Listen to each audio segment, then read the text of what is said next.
Okay, so I'd like to talk to you guys a little bit about technique. I think one of the most underrated aspects of playing guitar is your right hand. A lot of people don't really talk about it, and I think it's pretty important. For one, just your overall right hand, where you hold it, where you pick at, and also how you hold your pick. There's a lot of different ways, depends on what you're going for. But if you're playing rhythm guitar, I like to play back here a little bit, you know, probably from like the middle all the way to the back. An example, let me turn this up. An example would be like if we're in the key of C,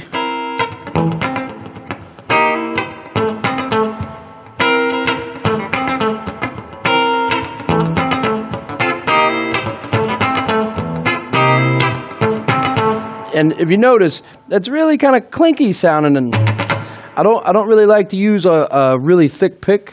I like to use a medium pick, and I like it to be kind of like that, you know, so you can have a little play in the pick. It's not so stiff, so you can strum. But you can also use your fingers. When you do that, you know, and maybe play it a little further, closer to the neck.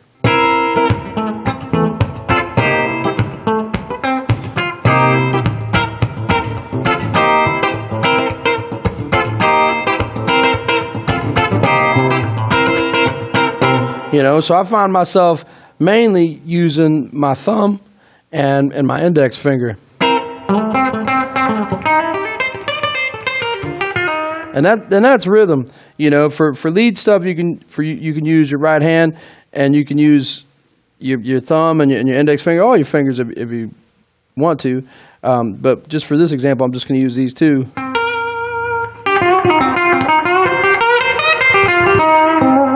There's a little bit more roundness to the note when you use your right hand. When you use your fingers, and you always got to use your right hand, by the way. There's a little bit more roundness to the note, though, when you use your fingers instead of a pick. Here's an example of what I'm talking about. The volume is set the same for both. This is with a pick. This is with my fingers. You hear there's a subtle difference there. It's just a little bit softer, maybe, a little bit more round.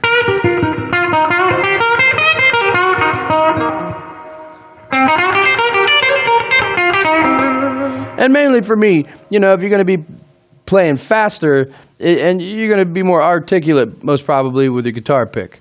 So that's just something to weigh out. But there's many options to think about when you're using your right hand and you're thinking about guitar tone.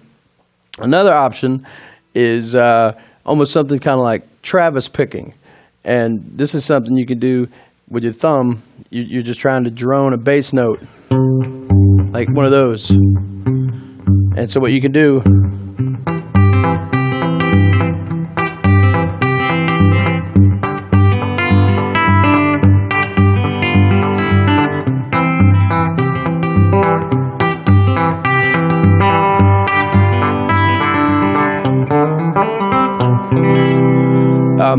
and it sounds like there's a whole lot going on there, but really it's not that much. You're just playing a C chord, and you're hitting the bass notes with your thumb.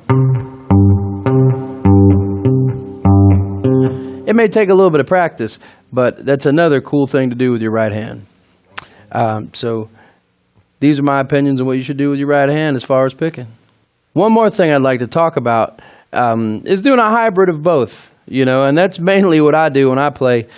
Sometimes people ask me what I do with my guitar pick when I'm finger picking, and what I do is I put it right here, in between these fingers right here. See, so if you can get, you know, my right hand, and then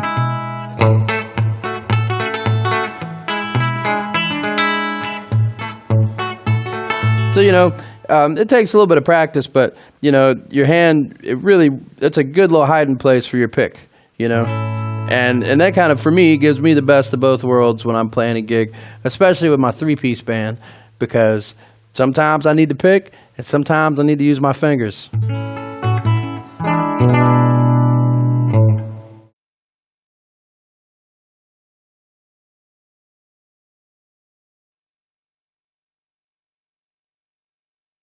So I'd like to give you an example of what I'm talking about as far as right hand technique. So we're going to take this track. It's in the key of C. It's a funky number, and it's a 1-4-5.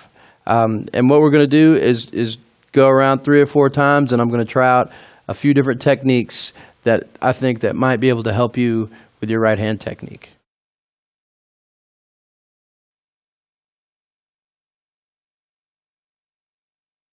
One, two, three, four.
So for the first 12 bars in this funky blues in the key of C, 1-4-5, I decided to use my actual guitar pick, kind of back by the bridge pickup, for the rhythm part. And there's some licks in there too. But really, I go from about the middle all the way back to the bridge. And here's my part.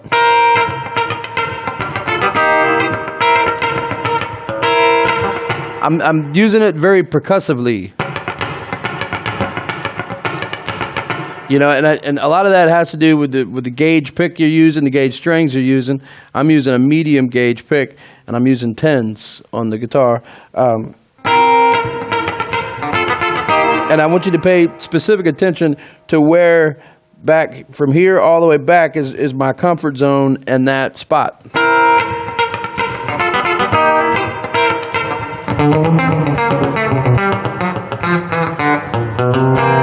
You know, and so what I'd like you to concentrate on is just getting really percussive and getting a little wild, and just letting your picking hand become comfortable being percussive back there and in the right zone.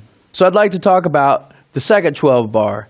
I pretty much kept the same percussive pattern, similar, but instead of using my pick, I was using my fingers, and I changed the pattern just a little bit, but I was still in that same zone for picking, kind of like the middle between the pickups and all the way back. And there's a big tonal difference there, and it's a little more round and a little more warm, but it just depends on what you're looking for. But here's an example of what I was doing.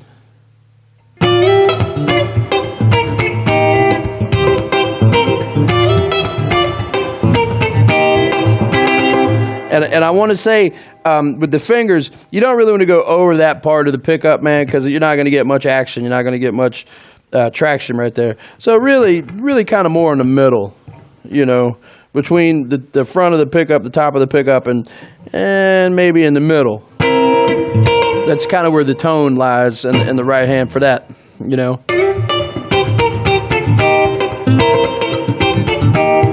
And I also on the second 12 bar, I incorporated both methods. I had the pick here.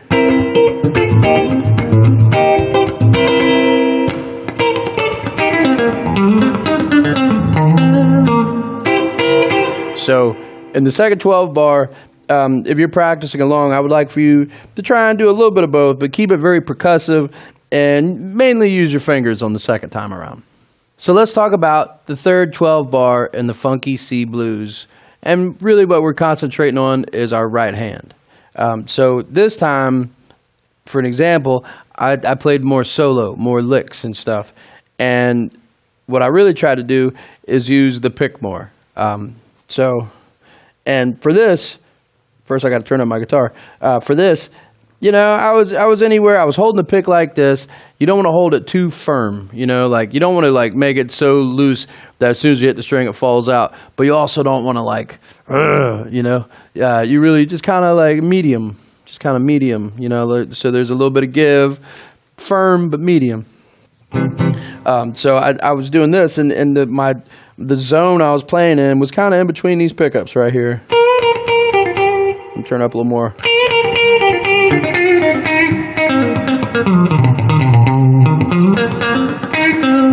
You want about that much of the pick sticking out. I don't know if you can see it or not, but you want about that much.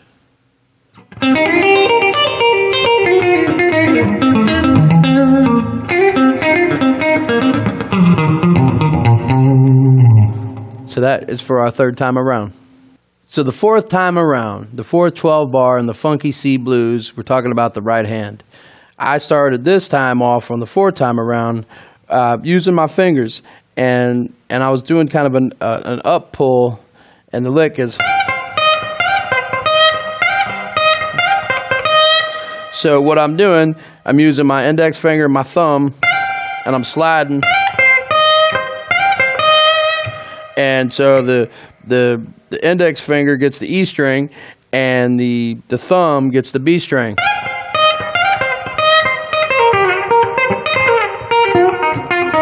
And halfway through, I switched back. And that's the luxury of being able to do that with your pick right there. So halfway through, I kind of switched back and...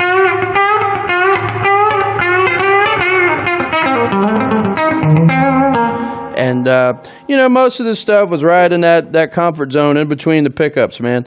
If you want to make it a little throatier sounding, I preferred putting it on the rhythm pickup, the darker sounding pickup for that. And you can play a little bit up here, kind of above the neck pickup. I'm sure you can hear there's a big, huge tonal difference between this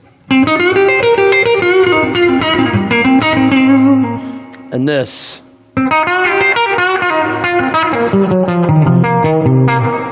Very similar licks, but they have a completely different approach and a different attack just by where you pick at, and if you use your pick or if you use your fingers.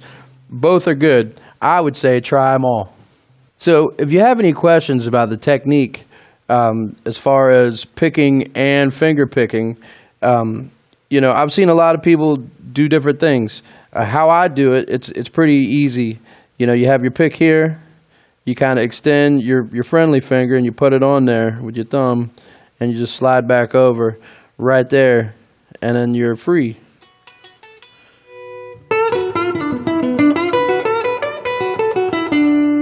And then when you want to, again, just put your thumb on it, slide this finger back in, and you're right back in. Boom, like that. Try doing that a few times. So these are the techniques I want you to know about my right hand, and I'd like to encourage you guys to practice all of these and see what works for you the best.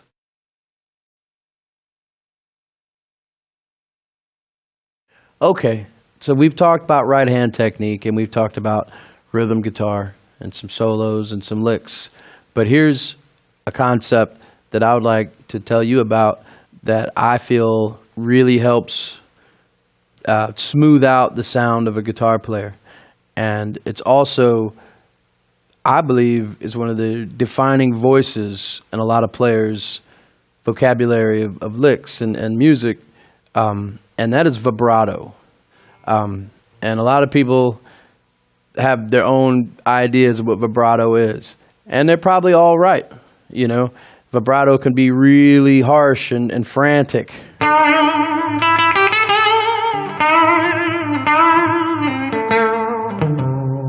You know, vibrato can be really smooth, slow.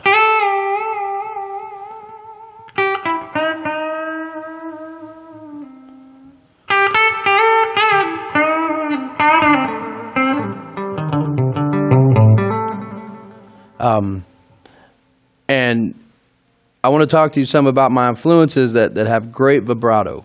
And some have very smooth, some have very crazy.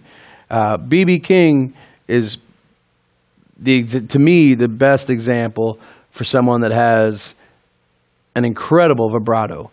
I've said this before, but it's like he's singing through the guitar, and it gives it so much of a vocal quality when he really does it that I can hear him on somebody else's record and immediately recognize him. And I think that's what separates a lot of guitar players apart from other guitar players, is being able to have your own voice inside of all your influences that you've taken on all these years. So like BB would be like,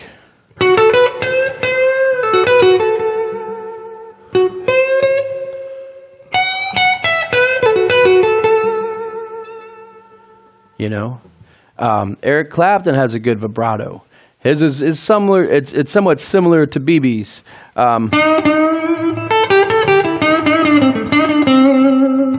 Stevie Ray Vaughan, he had a killer vibrato. He also had some really loud amplifiers and a tube screamer to help with his sustain. But he really sold a.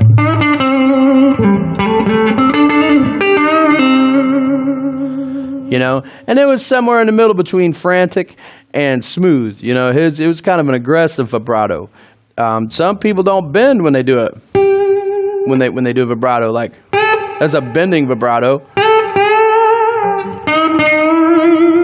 and that's kind of Chicago blues. I heard Otis Rush play licks like that. You know, probably better sounding than mine, but that's in the same style. So. Let's really delve into it and think about it. And it takes a little bit of dexterity. Sometimes you got to build it up. It might not happen overnight. But what you should do is be very aware of, especially your ending notes. Like if you're going to resolve, or like the last note that you play, a lot of times if you put a little vibrato on there, it just kind of smooths out the whole thing, man. And the overall package of the guitar solo and your sound and everything can just be a little smoother sounding with it.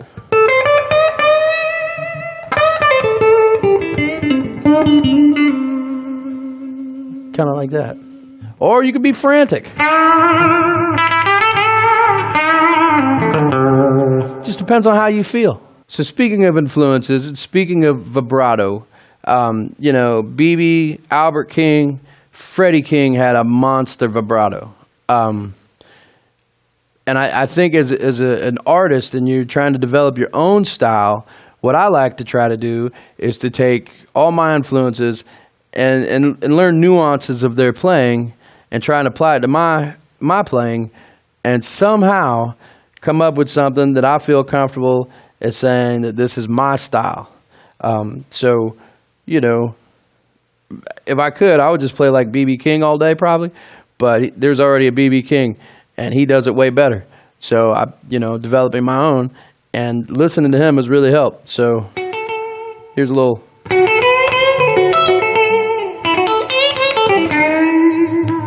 And I really think as an artist, you can find your own voice by at least exploring some of these options with vibrato, because I think it opens doors for you tonally. So check it out, man. Experiment with it and see what you think.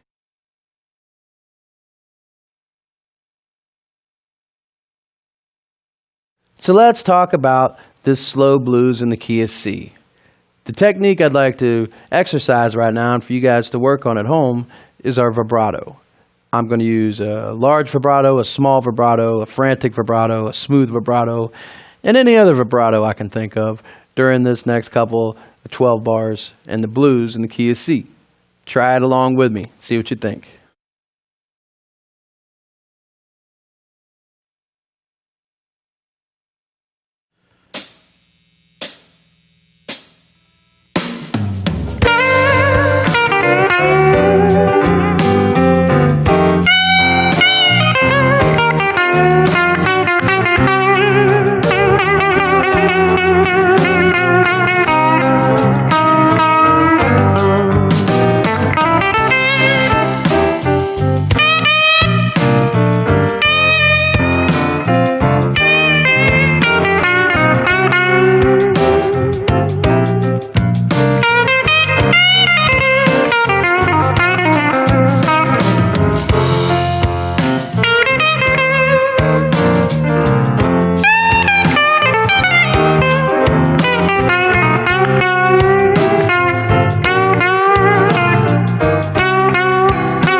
So let's talk about this first 12 bar on the slow blues while we're using the technique, the vibrato technique. And I'm trying to use as many of them as I can. We're in the key of C. And so it comes in on the turnaround, which means it comes in on the 5. 5, 4, 1, da da da, 5. And then it starts the actual 12 bar. So when on the turnaround, I was really trying to have like a medium vibrato. And I'm not doing anything special as far as note choice wise. I'm playing in the pentatonic scale. That's the lick. I can't even do it without vibrato now. But here's the lick. And that's the whole lick. But when you lay the vibrato on it, and you're looking for about that speed for that specific thing that I was doing. You know, everyone has a different way of doing it. Some people just take the guitar and shake the daylights out of it. Some guys have the power in the hand. Some people use their thumb to anchor. However it works for you. I want you to know there are many options out there. And it kind of depends on how I'm feeling. Sometimes I'll just shake the daylights out of it. That's a little more frantic.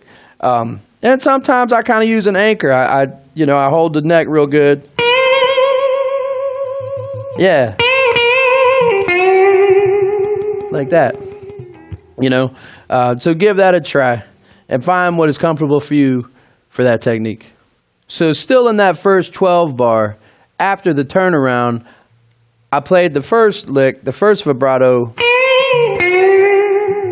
and when it started to do the actual turnaround to go to the 5, I made it a little frantic.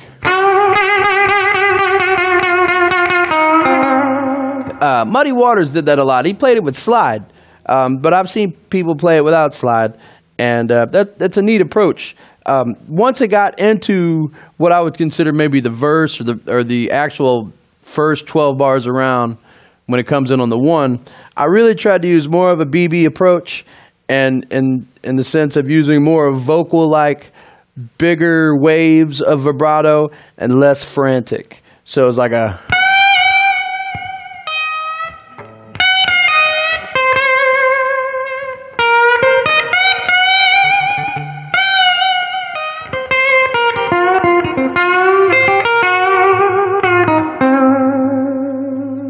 And that's pretty much the technique I was using for the first 12 bars. So for the second 12 bar, I tried to incorporate both, or actually all the vibrato. I played this one lick, and I really wanted it to be like a woman singing that's a little distraught. I wanted it to sound like that. So I it was one of these.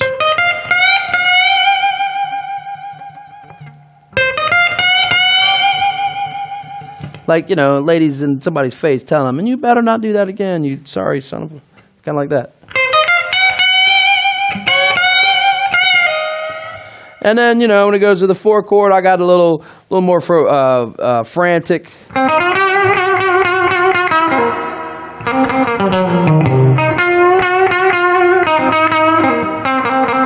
And in the middle, on the other licks, I would try and still put a little vibrato. Some of it's a little mellow, and some of it is a little bit more kind of in the middle range as far as speed goes. But I tried to lay out at least 3 versions of it in that 12 bar, just as an example. So what I would like you to do is to listen to this and find out what vibrato really works for you. And what do you think could make it your voice?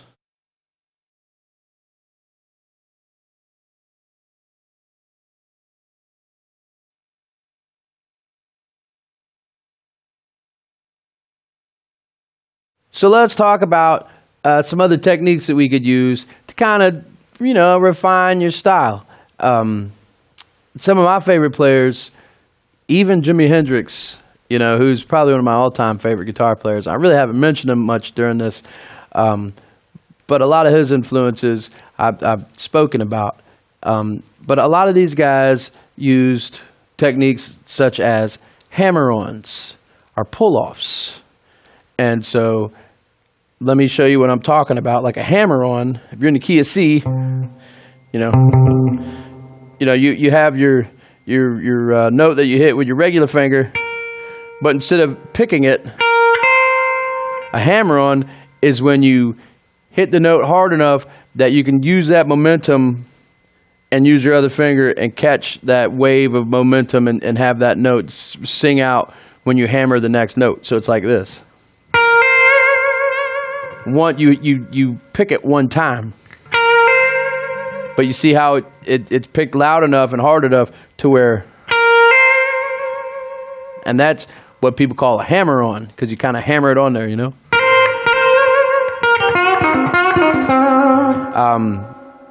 And like all blues guys, a lot of blues guys used hammer-ons, and Keith Richards uses them, and rock and roll, and the span of music, hammer-ons are very popular. And using the same idea with a hammer-on is you have what's called a pull-off. So instead of hammering it on, you pull it off. And it's the same idea, picking one note and using that momentum from that note to lead you to that next note.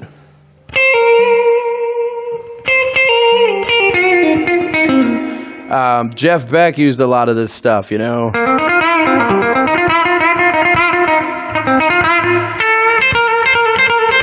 That's somewhat of a pull-off on the B string, and you can go and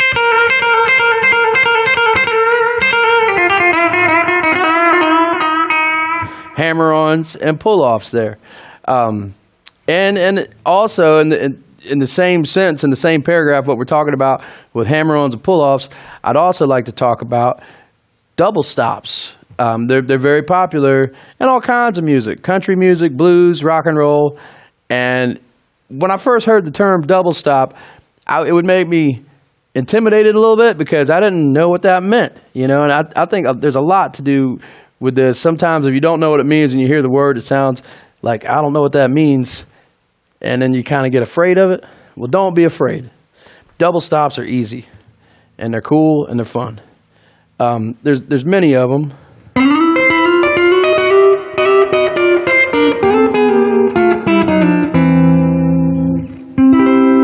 And what it is, you're using two strings.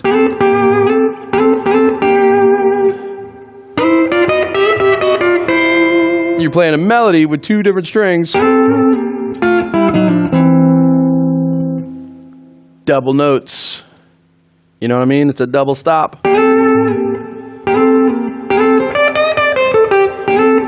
Pull off.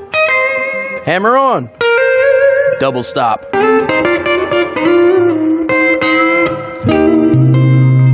And I think if you try these out and kind of get them under your fingers a little bit, you'll have a lot of fun with it. It's a really interesting way to lead yourself into new melodies and to new things that you might not have thought to play before. You know, we've got our hammer-ons, we've got our pull-offs, we've got our double stops. What else can we talk about? Well, how about a drone note? This is straight out of the Stevie Ray Vaughan catalog, man. This is a cold shot right here, I tell you.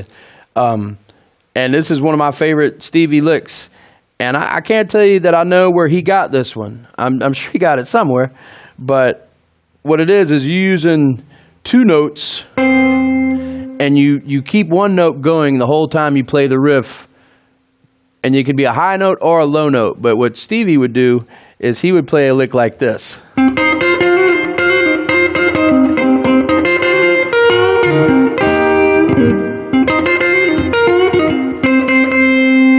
You hear what I'm doing? I'm playing this root, and I'm playing this high root. And I'm keeping the high root going the entire time as I pick the other note. It just kind of gets that deep in the alley, dark alley, smoky, and there's a mean alley cat running down, you know.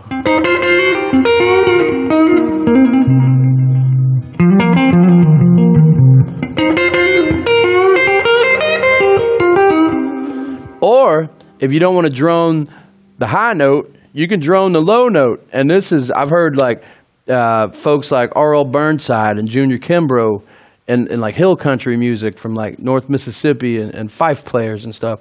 I've heard them use like more of a lower drone. And here's a good example.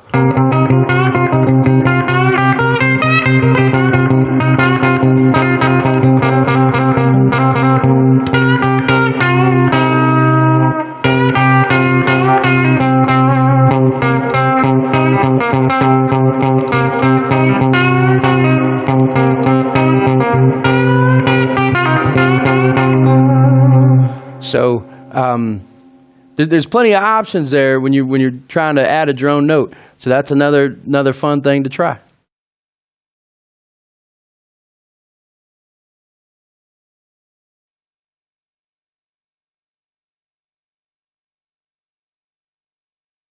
Okay, so this is kind of a funky number. It's a straight beat. It's a great dance number if you're playing in a club. People really like to dance to this feel. The techniques I would like to teach you and like to show you, I'm going to go over hammer-ons, I'm going to go over pull-offs, and I'm also going to use a drone string, first high and then low. We're going to be in the key of C, and it's a 1-4-5 progression. So let's give it a shot.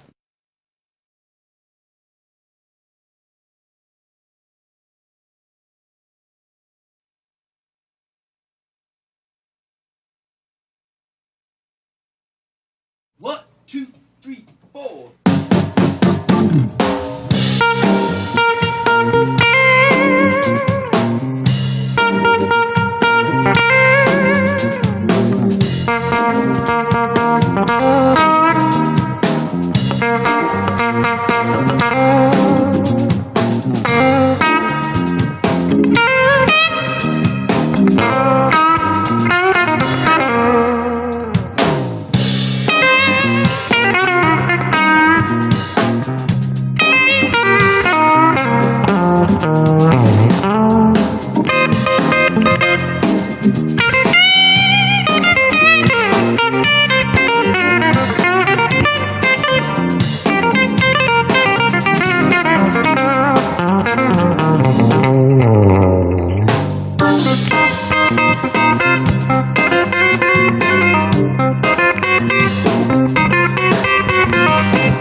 So I'd like to talk to you about the techniques on this and break this down a little bit and explain the first 12 bars of this straight beat C funky thing.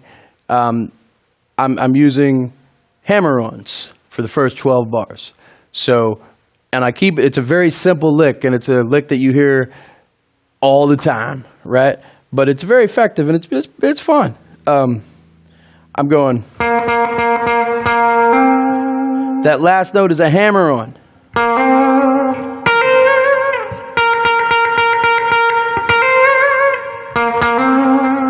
You know, I'm not going.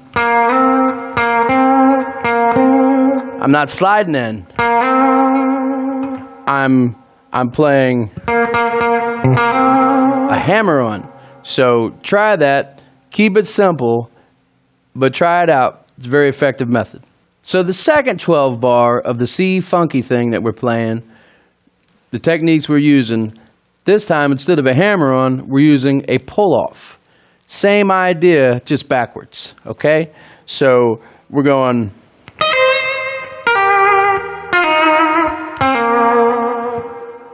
You pick once, you get 2 notes. So, and you kind of need to, like, when you pull it off, you almost want to grab the string with your finger a little bit and just pull it just a little bit more. Instead of, you don't lift it up, you kind of pull it down. So it kind of gives it a little bit more steam, you know?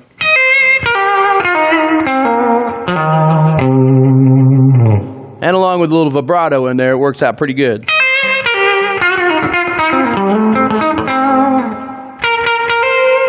That was a hammer-on, but you get my drift.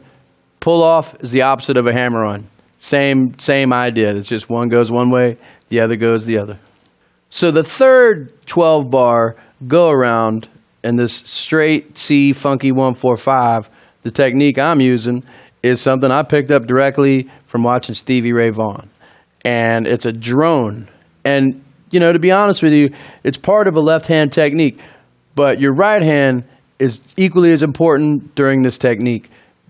Both hands have to be synced up, work together, right? So here's my shape. You're in C, and so you got a C here. You have a C here. I like to kind of bar that right there, and here's why. You'll see why. And I use these 2 fingers right here, and I use my thumb. And the goal is to get this note to ring out every time you hit another note. Hit it at the exact same time.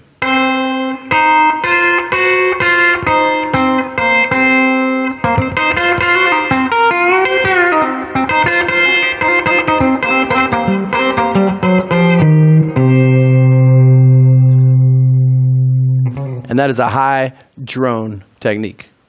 And the fourth time around on the 12 bar, the technique I'm using on this C funky blues straight 1-4-5, we've done the pull off, we've done the hammer on, we've done the high drone. So here I'm going to try a low drone. And again, I want to stress to you that this is a left and a right hand technique. They have to work together, just like on the high string, except this time we're using the low string. So check this out. Notice I'm kind of plucking it like this. And my left hand, this probably isn't perfect technique, but I'm holding it down with my thumb.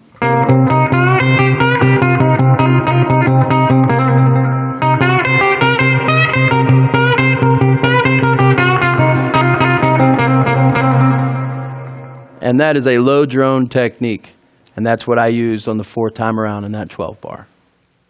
So what I would like you to do is to take all these techniques, the hammer on, the pull off, the low drone, the high drone, and experiment with them. Get them under your fingers. It takes a little bit of time. Sit on your couch or sit on your porch or whatever if you got some spare time and work on these and listen to your voice as it develops as you play these riffs and these licks and see what you can take out of these and develop your own style with hammer-ons, pull-offs, and drones.